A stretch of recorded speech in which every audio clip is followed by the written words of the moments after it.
Welcome to the WION podcast, where we explore fascinating stories and ideas from various fields. In this episode, we explore whether mass protests in Iran could force a nuclear compromise with the United States and how China and Israel are shaping this high-stakes geopolitical showdown. The recent wave of protests in Iran has thrust the country into the global spotlight, highlighting not only domestic unrest, but also its impact on international diplomacy. What began as demonstrations over rising prices and economic hardship has quickly evolved into a broader political challenge, coinciding with renewed nuclear negotiations between Tehran and Washington. As U.S. military assets move into the region and high-stakes talks resume in Geneva, Iran's internal turmoil is now directly shaping the calculus of international actors, from sanctions relief to the prospects of a nuclear agreement. The unrest began in late December in response to spiraling prices and quickly spread nationwide, peaking on January 8th and 9th, when hundreds of thousands took to the streets in more than 190 cities and towns. Security forces responded with unprecedented force. According to the Associated Press, a human rights activists' news agency claimed that over 7,000 people have been killed, though the actual toll is likely higher. Iran's government reported its official death toll on January 21st at 3,117. In parallel, Iran and the United States are preparing for a second round of indirect nuclear talks in Geneva, following initial discussions hosted by Oman on February 6th.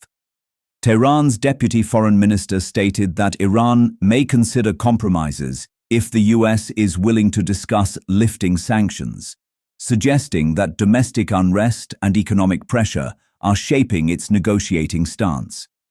US President Donald Trump has combined military signaling with diplomatic engagement. On Friday, he raised the prospect of regime change in Iran. The US has bolstered its military presence in the region. USS Abraham Lincoln is already deployed, and Trump has announced that a second carrier, USS Gerald R. Ford, will join it.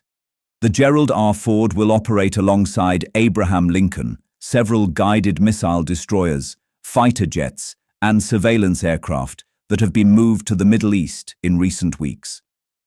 The military buildup, however, began in January, when Trump warned that if Iran harmed peaceful protesters, the United States of America will come to their rescue. We are locked and loaded and ready to go. While he has never ruled out military action over Iran's crackdown on protests, attention has now shifted firmly to the country's nuclear program and efforts to halt uranium enrichment. Trump cautioned that failure to reach an agreement would be very traumatic. Iranian President Masoud Pezeshkian has maintained that his nation is not seeking nuclear weapons and are ready for any kind of verification.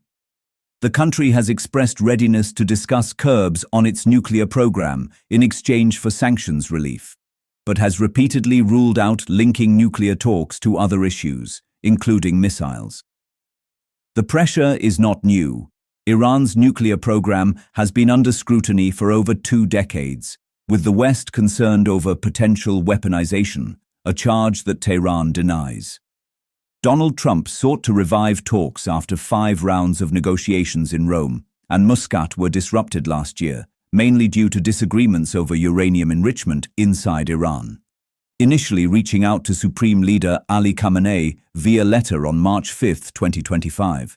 "I hope you're going to negotiate because if we have to go in militarily, it's going to be a terrible thing." In June, the US attacked Iranian nuclear facilities at the end of a 12-day Israeli bombing campaign. Reports indicate that Trump and Israeli Prime Minister Benjamin Netanyahu agreed on the need to press Iran to cut oil sales to China, a key economic partner. Reducing Tehran's oil revenue is seen as a means to constrain its capacity to fund regional activities and its nuclear program. Netanyahu had earlier also expressed general skepticism and demanded that any deal also consider Iran's ballistic missiles and not just the nuclear program, something that Iran has repeatedly called non-negotiable. Iranian leaders have consistently framed protests as influenced by foreign interference, particularly from the United States and Israel. This narrative serves to discourage internal dissent while positioning negotiations as part of a larger geopolitical contest. The government's dual approach, managing unrest domestically while engaging externally, highlights the complexity of Iran's stance. China remains a major importer of Iranian oil and a key economic partner. Beijing has resisted pressure to cut Iranian oil purchases, emphasizing respect for international commerce. China's position complicates Washington's efforts to tighten economic constraints and underscores the wider global dimensions of the nuclear dispute. Thanks for tuning in to this incredible story.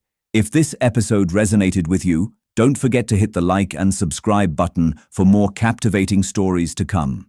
Stay tuned.